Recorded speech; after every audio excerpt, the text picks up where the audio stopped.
वही किया गया डिवाइन रेड रूल। उनका तो काम ही था कि बांटो और राज करो। भगवान की कथा है, कौन कह सकता है। तो मेरी सोच है कि जाति पाति पूछे नहीं कोई, हरि को भजे सो हरि का होई। सभी मनुष्य हैं, परमात्मा ने स्वयं कहा है कि सब मम प्रिय सब मम उपजाए और सबते अधिक मनुज मोहि भाए। नमस्कार दोस्तों, APS 24 न्यूज़ में आप सभी का स्वागत है। मैं हूं आदर्श पांडे और जो यादव कथावाचक के केस हुआ था उस पर मैं महाराज श्री से जानकारी लूंगा और उनसे ये भी जानना चाहूँगा क्या एक ही जाति के लोग कथा कर सकते हैं। अपने धर्म का, भगवान का प्रचार प्रसार करने को वो भी कुछ नहीं किया जा सकता है। तो हमारे साथ में जाने माने कथावाचक महाराज श्री जुड़ चुके हैं और इनसे नाम जानते हैं। सबसे पहले महाराज जी, आप सबसे पहले अपना नाम बता दीजिए। मेरा नाम नरसिंह दास है और मैं हैदरगढ़ तहसील बाराबंकी का रहने वाला हूँ और मैं बहुत वर्षों से भगवान की सेवा कर रहा हूँ कथा के माध्यम से। और जो आपने प्रश्न किया कि वर्तमान समय में जो समाज की विसंगति है, इस पर हृदय बड़ी पीड़ा महसूस कर रहा है। देखिए, आपका प्रश्न है कि जो भगवान की कथा है कौन कह सकता है। तो मेरी सोच है कि जाति पाति पूछे नहीं कोई, हरि को भजे सो हरि का होई। सभी मनुष्य हैं, परमात्मा ने स्वयं कहा है कि सब मम प्रिय सब मम उपजाए और सबते अधिक मनुज मोहि भाए। मनुष्य मनुष्य में भैया कोई भेद नहीं है। और अगर कथाएं नहीं हो रही होती तो मानव में दानव में कोई भेद नहीं रह गया होता। कथाएं जैसी भी हैं, कोई भी कह रहा हो उसमें से अच्छाइयों को ग्रहण करना चाहिए, मानवता की सज्जनता को जीवन में उतारना चाहिए। ये जो घटनाक्रम इटावा में हुआ है, ये सुनकर मुझे बहुत दुख हुआ। देखो, मनुष्य मनुष्य के प्रति जो भाव है वो मानवता ही का ही होना चाहिए। मेरी अपनी सोच है। कथा कहने का जो ज्ञान है मनुष्य मात्र को है, जो भी योग्य बने, अगर उसका विचार स्वच्छ है, उसकी मानसिकता, उसका जो मानसिक चिंतन है, समाज सेवा है, समाज को भगवान से जोड़ने का, मानवता का शिक्षा भाव है, तो वो कथा कह सकता है। ये घटनाक्रम जिसमें एक यादव भैया को काफ़ी प्रताड़ित किया गया या उन्हें अपमानित किया गया, ये उचित नहीं हुआ। वो बेचारे भगवान की कथा सुनाने गए थे। अगर उनमें कोई भी समस्या या कमी नज़र आई तो उन्हें लौटा देते कि भैया तुम लौट जाओ, अब मुझे तुमसे कथा नहीं सुननी है, मुझे दूसरा वक्ता बुलाना है। लेकिन उस वक्ता को कई प्रकार से अपमानित करना, ये कदापि मानवता में नहीं आता भैया। हमारी एक सोच है कि आज के समाज में, आज के समय में जो सबसे बड़ी आवश्यकता है, हिंदू भाइयों को एक करने की आवश्यकता है। हमारे देश को हिंदू राष्ट्र भाव से सभी की अपनी मानसिक चिंतन भावना बनी हुई कि अपने देश को एक हिंदू राष्ट्र बनाने का प्रयास। तो मेरी अपनी सोच है कि जब कहते हैं कि सभी हिंदू भाई भाई और जाति पाति की करो विदाई, अगर इसी तरह चला तो जो सुंदर सोच है वो क्या पूरी होगी? कदापि पूरी नहीं होगी। और अपने ब्राह्मण समाज से मेरा निवेदन है, भैया थोड़ा सरल हो जाओ। समाज के लोग आपको ही कहते हैं तो आप का हृदय समावेशी होना चाहिए। आप तो देवतुल्य हो। मैंने पुराणों में पढ़ा है कि ब्राह्मण सदैव संपूर्ण समाज का गुरु रहा है, ये पुरातन कालीन परंपरा रही। तो गुरु को सरल होना चाहिए, गुरु को समावेशी स्वभाव वाला होना चाहिए। तो मेरा अपना चिंतन है कि कई ब्राह्मण नवयुवक फेसबुक अकाउंट पर और कई जो प्लेटफार्म है, मीडिया प्लेटफार्म पर, उसमें बड़े जोश में लिखते हैं कि हम में कुछ खास बात है। भैया, खास बात तो सचमुच में है, लेकिन अगर आप सरल नहीं हुए तो समाज का ताना बाना टूट जाएगा और इतनी हानि होगी हमारे हिंदू समाज की कि बाद में संभाले नहीं संभलेगा।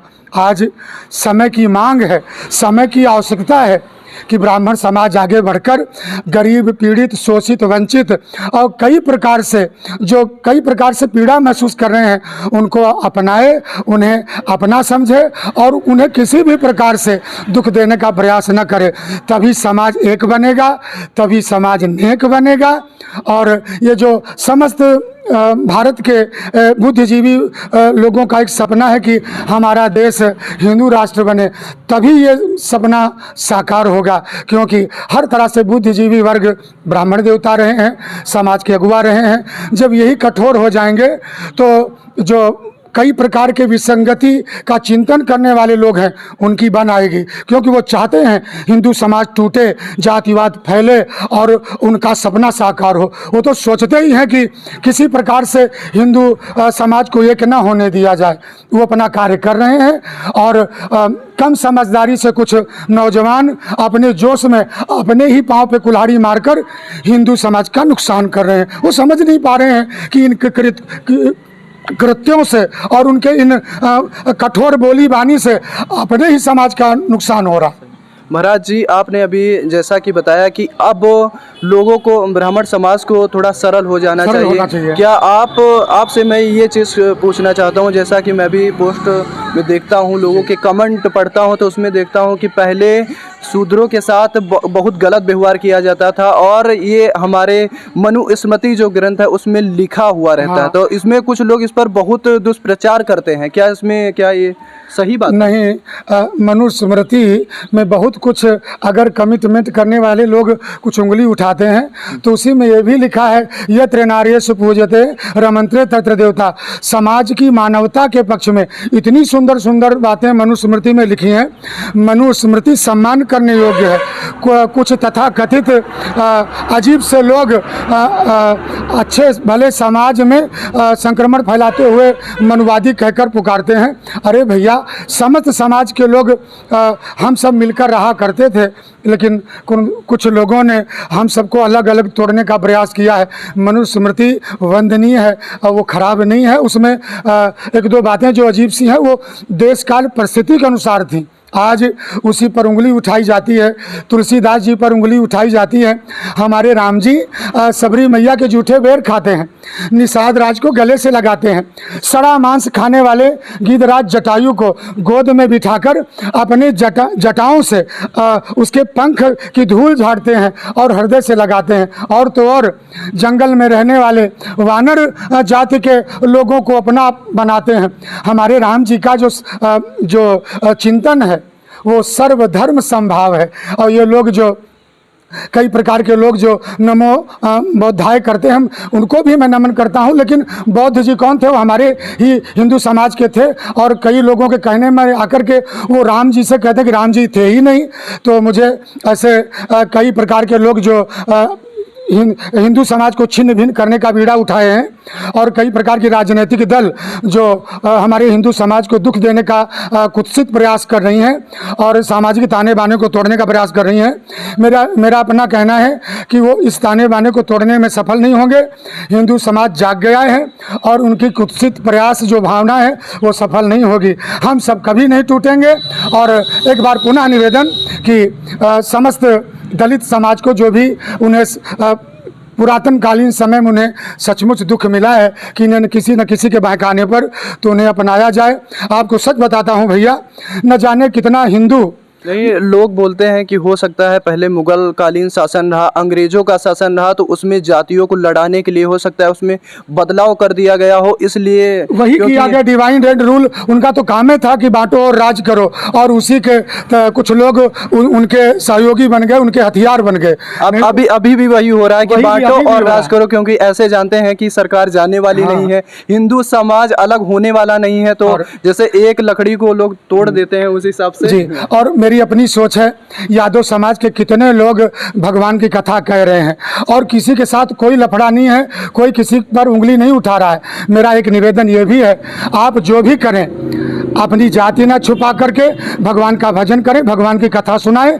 आप जो हैं उसी नाम से जाने जाएं, इतने योग्य बने कि सब लोग आपकी कथा सुने और आपका सम्मान करें। क्योंकि झूठ बोलकर तो ठगा जाता है भैया। झूठ बोलकर भगवान की कथा नहीं हो सकती, क्योंकि सांच बराबर तप नहीं, झूठ बराबर पाप। अगर हम झूठ बोलेंगे तो शुरुआतें झूठ से हो गई, तो हम समाज को दिशा क्या देंगे और समाज को ये क्या बनाएंगे, नेक क्या बनाएंगे?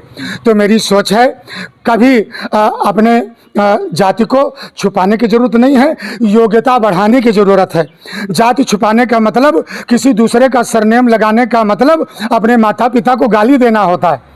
तो कभी अपनी जाति को छुपाया ना जाए। आप जो भी हैं, जैसे भी हैं, उसी प्रकार समाज के सामने प्रस्तुत हों और समाज को एक दिशा दें, भगवान से जोड़ने का कार्य करें और कभी भी कुछ बुरे लोगों का जो भाव है उसका हथियार न बने, अपने आप को मिसयूज ना होने दें और कदापि कई प्रकार के छद्म वेशधारी और छद्म चिंतन बोलने वालों के चक्कर में ना आए। हम सब गांव समाज में कितना प्रेम से रहते हैं। अगर एक टेंट लगता है तो उसमें डोरी की भी आवश्यकता है और उस लोहे की पाइप की भी आवश्यकता है, कपड़े की भी आवश्यकता है।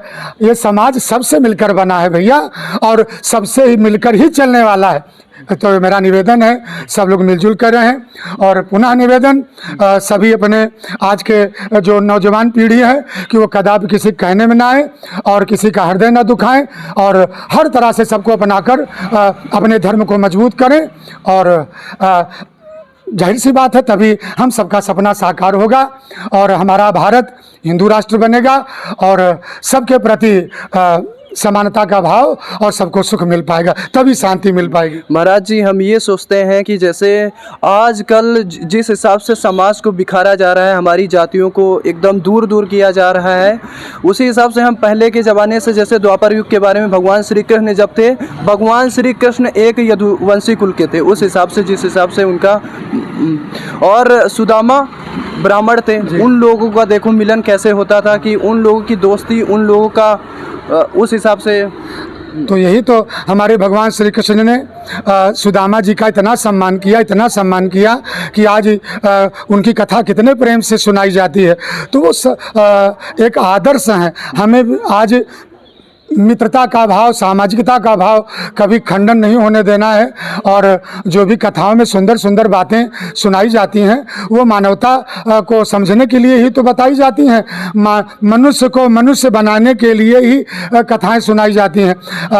कथा में कहीं भी कोई बुराई नहीं है। वो तो दुष्ट लोगों ने चौपाइयों को एक अलग रूप दे दिया है, उसकी व्याख्या बदल दी है। वही चीज़ अब जैसे स्वामी प्रसाद मौर्य ने पिछले वर्ष ऐसा किया था, जो हाँ, शूद्रों को बताया था, रामायण की पोथी को जलाया था, पूरा जला दिया गया था, केवल वो भ्रांति के चक्कर में, केवल वो उसको गलत साबित चक्कर में, केवल गलत वही कहते हैं ना समझ के चक्कर में। मेरी अपनी सोच है, माननीय स्वामी प्रसाद मौर्य ने जो जोश में किया, आज उनका हृदय पछता रहा होगा, क्योंकि भगवान से दूर रहकर और भगवान को कई प्रकार से अपमानित करके संसार में कोई सुखी नहीं रह सकता। आज उनकी स्थिति क्या है? आज स्वामी प्रसाद मौर्य उस घटनाक्रम को, उस क्षण को सोचकर पछता रहे होंगे कि मैंने ऐसी गलती क्यों की। क्योंकि परमात्मा सबका है, परमात्मा किसी एक का नहीं है, वो सबका है, सबके लिए है। और परमात्मा हर तरह से सबको सुख देने के लिए धरती पर आता है और कोई भेदभाव नहीं करता। तो जब परमात्मा किसी से भेदभाव नहीं करता तो हम मनुष्य होकर भेदभाव क्यों करते हैं? हमें भेदभाव त्याग करके और कई प्रकार की विसंगतियों को त्याग करके, कई प्रकार के मनमुटाव को त्याग करके आपस में मिलजुल करके उन्नति भी करनी है, देश को भी आगे बढ़ाना है, समाज को भी आगे बढ़ाना है और समस्त समाज के संकल्प को और सपने को साकार करना है। बहुत बहुत धन्यवाद महाराज जी। और आप अपना परिचय बता दीजिए, लोग कैसे संपर्क कर सकते हैं, आप कहाँ पे रहते हैं, सब आप अपना डिटेल बता दीजिए, क्योंकि अगर जो लोग संपर्क करना चाहे महाराज से, वो संपर्क कर सकते हैं। मैं बहुत दूर नहीं रहता, हैदरगढ़ के निकट मालिनपुर गांव है और देवरीन माता मंदिर। हमारे दर्शक बहुत दूर दूर तक हैं, तो उस हिसाब से आपको बता। तो मालिनपुर गांव है और हैदरगढ़ के निकट ही है। पूर्वांचल एक्सप्रेस मेरे गांव के बिल्कुल पास से निकली है। देवरीन माता मंदिर मैंने अपनी सद्भावना के साथ बना रखा है, वहीं पर ज़्यादा मिलता हूँ और कहीं कोई बुला लेता है तो भजन सुनाने चला जाता हूँ, कथा सुनाने चला जाता हूँ। यहाँ भी मैं जोगिनी महादेव भोले बाबा का दर्शन करने आया था और आपने मुझे इस विचारधारा के प्रति कुछ अपने विचार व्यक्त करने का निवेदन किया। मैं इसमें आपको भी धन्यवाद देता हूं जो आपने मुझे अपने विचार प्रकट करने का अवसर दिया। सो आपको भी साधुवाद धन्यवाद है। आप सदैव समाज को एक दिशा देते रहें और समाज की कई प्रकार की कलुषित भावनाओं को फिल्टर करते रहें, ये मेरी भावना भी है और आशीर्वाद भी है। मैं भी ब्राह्मण खानदान से आता हूँ। फिलहाल हमें ये सोच रखनी चाहिए कि ब्राह्मण होते हुए अगर सबको साथ लेकर चलें वो चीज़ सही रहती है, ना कि किसी का अपमान करके, ना कि किसी के ऊपर पेशाब छिड़क के, है कि नहीं। बाई चांस अगर कोई गलत कर रहा है, अब जैसे एक दो कथावाचक हैं जो अपने कथा में, ऐसा नहीं यादव बिरादरी से आते हैं, हमने देखा है, उनको अगर गलत कहा जाना चाहिए था हाँ, तो उनको इतनी जल्दी कोई भी नहीं बोलता, क्योंकि हाँ वो गलत कर रहे थे। अगर बाई चांस अगर फिर भी अगर जो कोई गलत कर रहा है उसके साथ मानवता से शर्म भरी ये चीजें नहीं करनी चाहिए जिसमें समाज खिन्न भिन्न हो। जी, हमारी भारतीय संस्कृति में जो ये चुटिया जो है, जो अब उसकी बताओ, उसकी चोटी काट दी गई। उन्होंने इंटरव्यू में कहा कि हमें मार दिया जाता, हमें इतना कष्ट न होता। अगर एक मंदिर की जैसी चोटी गिरा दी जाती है तो वो मंदिर किस काम का रहता है। उसी हिसाब से वो कथावाचक बोल रहे हैं कि हमारी चोटी काट दी गई, अब हम किस काम के रह गए, इससे अच्छा मार दिया जाता। नहीं, ये घटनाक्रम बेहद दुखद है। मैं इसकी बहुत ही हृदय की अंतरतम गहराइयों से भर्त्सना करता हूँ, क्योंकि किसी का मान सम्मान और ये जो हमारे हिंदू धर्म में ये जो भारतीय संस्कृति में, इसमें चुटिया की मतलब जो इसकी बहुत बड़ा महत्व है और ये अच्छा नहीं हुआ।